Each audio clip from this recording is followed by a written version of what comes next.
Good afternoon, Virgo. I need you to understand something about what I am about to tell you before I tell it, because the weight of it deserves to be felt. Before the details arrive, someone, a specific person in your life, went to someone else and asked for help with you, specifically with how to find their way back to you, with how to cross the distance that exists between you right now in a way that you would receive, that you would not turn away from, that would give them the best possible chance of the outcome they are hoping for. They ask for help about you. Welcome, and let that land. Before anything else,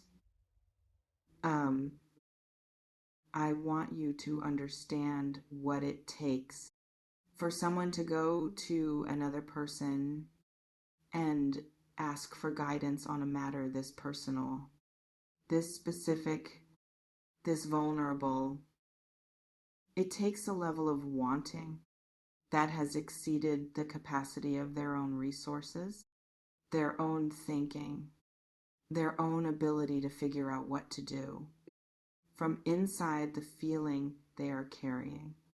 It takes the specific humility of someone who has arrived at the limit of what they can manage alone and reached beyond themselves for help.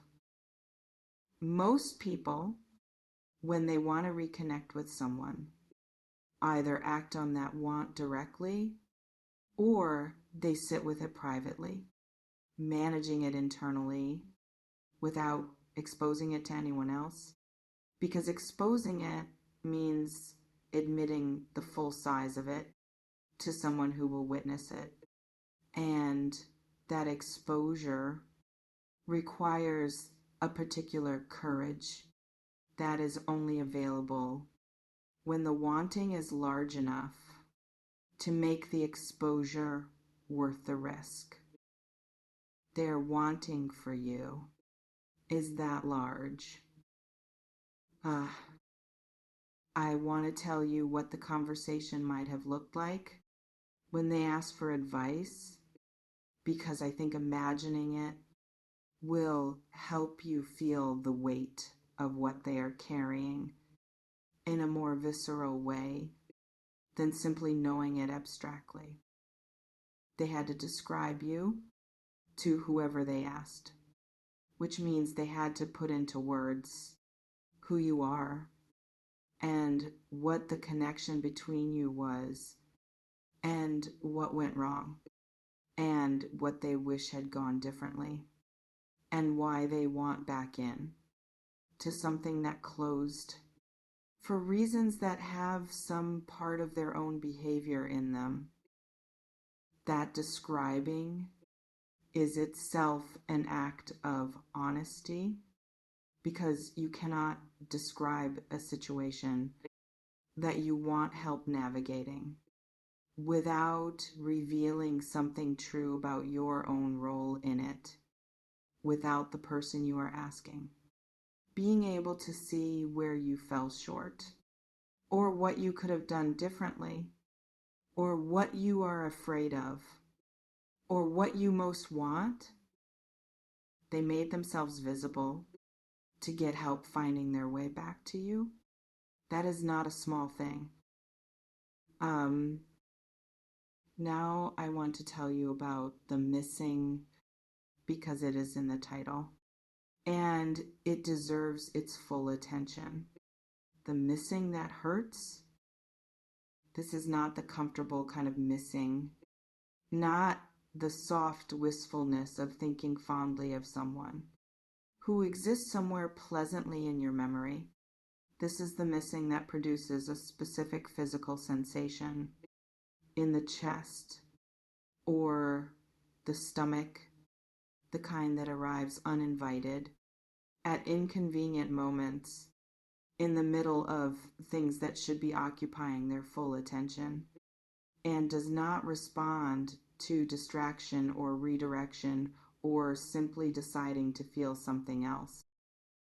The kind that hurts every time your name crosses their mind, which is often there is a particular quality to that crossing. Something that does not feel neutral, that has a texture to it of something unresolved, of something that was not finished the way it should have been, of the particular ache of a connection that had more to give and did not get to give it because of how things ended or did not end, or simply stopped without the closure that would have allowed both of you to move cleanly forward. They are living with that every day. The specific and recurring pain of missing someone who is still reachable, but who they have not yet found the way to reach correctly in a form that would be received, which is why they sought the advice, which is why the advice was needed. Because whatever they tried before or imagined trying did not feel adequate to the size of what they want to communicate and to the specificity of who you are. As someone who requires honesty and genuine accountability and real effort rather than the managed or strategic versions of those things, they are trying to bring real effort to reaching you. That is why they ask for help. Whew. I want to speak now about what the advice might have been, or the spirit of it, because I think understanding what kind of guidance they received will help you understand what they are preparing to bring.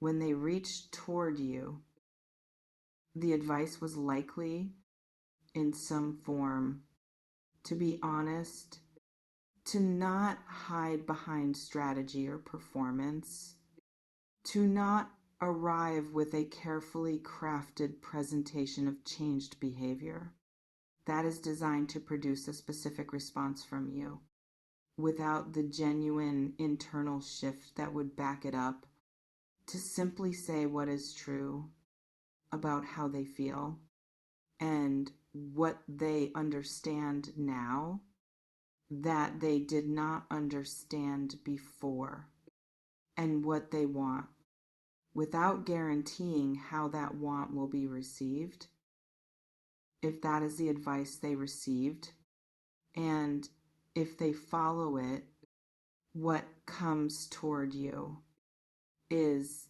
the honest version, not the managed one.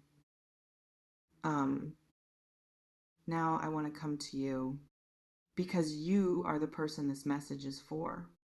And I want to give you something to hold as you move toward whatever is coming.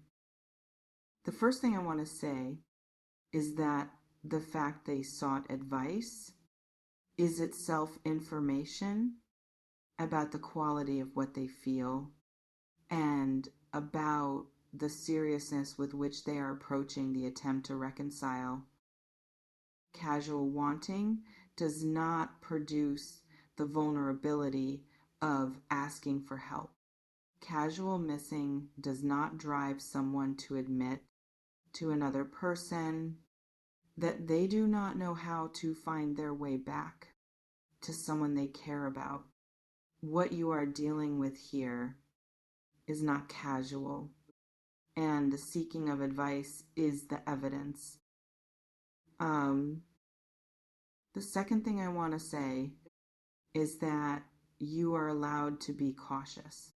Even knowing all of this, even feeling the weight of what I have described, even being moved by the image of them going to someone and asking how to get back to you. Caution is not coldness.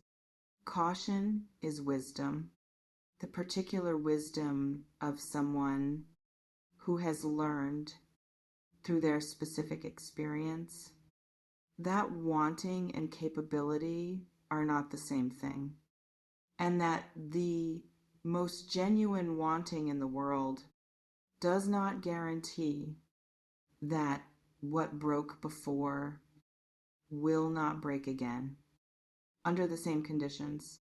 If nothing fundamental has changed, hold the caution and hold the openness simultaneously in the way that mature love holds things with both hands, one holding the hope and one holding the knowing of what needs to be different for the hope to have solid ground to land on. The third thing I want to say is about what you need before reconciliation can be real, rather than just felt or hoped for or wanted. You need to see the understanding, not just the remorse. Remorse is about the pain they are in.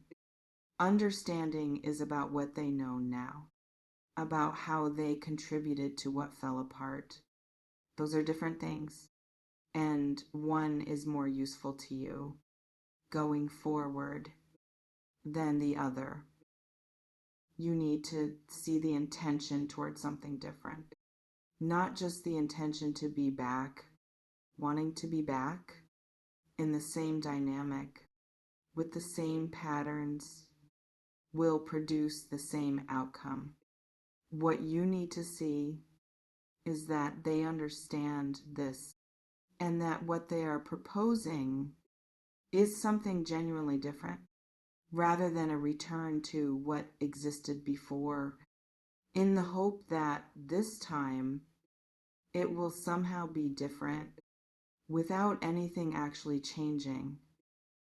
And you need to feel it in the conversation or the contact or however the reconciliation attempt arrives, rather than just hearing it, because you are good at feeling what is real and what is performed, and that discernment is one of your greatest protections.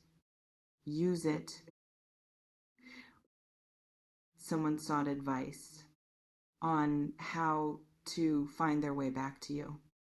They miss you in the way that hurts, and they are preparing to reach with whatever the advice helped them understand about how to reach correctly in a form that honors who you are and what you need and what a genuine reconciliation would require.